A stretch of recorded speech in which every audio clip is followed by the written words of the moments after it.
श्री राम वनवास सुन कौशल्या की दशा का वर्णन। पर्वत से भी ऊंचे कंधे वाले राम ने ऐसे वचन कहकर कैके की चरणों को पुनः नमस्कार किया। पिता दशरथ जिस स्थान में रहते थे उस दिशा की ओर मुख करके नमस्कार किया और स्वर्ण कमल पर आसीन लक्ष्मी तथा भूदेवी के रोते हुए वे कौशल्या के आवास में पहुंचे। कौशल्या देवी जब ये सोचते हुए बैठी थी कि मेघों के आवाज को पर्वत जैसा मेरा राम किरीट धारण करके आएगा, तब राम डुलने वाले चामर और श्वेत छत्र के बिना ही विधि के अपने आगे आगे जाते हुए और धर्मदेव के अपने पीछे पीछे आते हुए अकेले ही कौशल्या के सम्मुख जा पहुंचे। इसने किरीट नहीं पहना है, इसके केश तीर्थों के पवित्र जल से भीगे नहीं हैं। इसका कारण क्या हो सकता है? इस प्रकार आशंकित होने वाली उस कौशल्य के चरणों को स्वर्ण में वीर वलयधारी राम ने प्रणाम किया। उस देवी ने चिंतित मन के साथ उन्हें आशीर्वाद देकर पूछा, सोचा हुआ कार्य क्या हुआ? या राज तिलक में कोई विघ्न उत्पन्न हुआ? कौशल्या के पूछने पर राम ने अपने अरुण कर जोड़कर कहा, आपके प्रेम का पात्र उत्तम गुण वाला मेरा भाई भरत ही उन्नत किरीट को धारण करने वाला है। तब उस कौशल्या देवी ने जो राम आदि चारों पुत्रों पर निष्कलंक प्रेम रखती थी और भेदभाव से रहित थी, कहा, ज्येष्ठ की रहते हुए कनिष्ठ को राज्य का अधिकार नहीं है। इस पर पार्टी के अनुसार ये भरत का राज तिलक नहीं हो सकता। बस इतना ही नहीं तो वह भरत सबसे अधिक गुणवान है, उसमें कोई कमी नहीं है।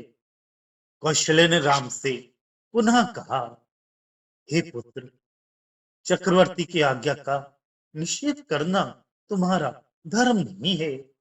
इस आज्ञा को अपने लिए हितकर समझकर तुम अपने भाई भरत को राज्य दे दो और उसके साथ एक होकर चिरकाल तक जियो।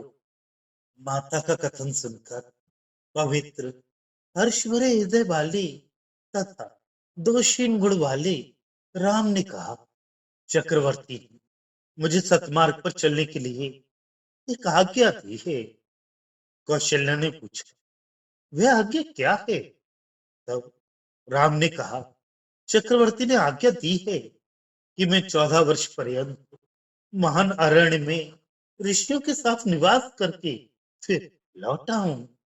वह वचन रूपी अग्नि कर्णाभरण से भूषित कौशल्या के कानों में प्रविष्ट हो, इसके पूर्व ही वे दुखी हुई, कृशगात्र हुई, भ्रांतचित्त हुई, रोई, मूर्छित हुई और गिर गई।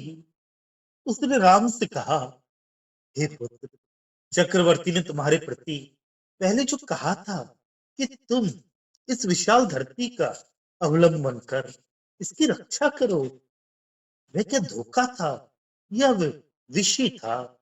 मेरे पांचों प्राण भयभीत हो रहे हैं। कौशल्या अत्यंत पीड़ा के कारण कभी एक हाथ से दूसरे को मलती, कभी अपने प्यारे पुत्र के अधिष्ठान बने हुए वट पत्र की समता करने वाले अपने उदर को कंगनधारी पल्लव सदृश करों से दबाती, कभी अग्नि से जैसे धुआं उठता हो वैसे निश्वास भरती, पुनः उस निश्वास को निगल जाती। इस प्रकार वह दुखी हो रही थी। चक्रवर्ती की दया भी भली है, कहकर हंसती, सामने खड़े पुत्र को देखकर ये कहकर कि तुम्हारा वनगमन कब होगा, उठती। कौशल्या यूं दुखी हुई जैसे उसके शरीर से प्राण ही निकल रहे हों। वह ये कहकर कि हे पुत्र, तुम्हारे प्रति अपने मन में अत्यधिक प्रेम रखने वाले चक्रवर्ती के प्रति तुमने क्या अपराध किया? वे यूं रोती जैसे पूर्व जन्म के पाप के कारण दरिद्रता अनुभव करने वाला कोई व्यक्ति संपत्ति पाकर भी उसे खो बैठा हो और रो रहा हो, वह कहती, क्या धर्म मेरा सहायक नहीं है? कभी कहती, हे देवताओं, मैंने कौन सा पाप किया कि इस प्रकार मुझे विकल प्राण होना पड़ रहा है? वह बछड़े से अलग की गई गाय के समान व्याकुल हुई। इसके अतिरिक्त और क्या कहा जाए?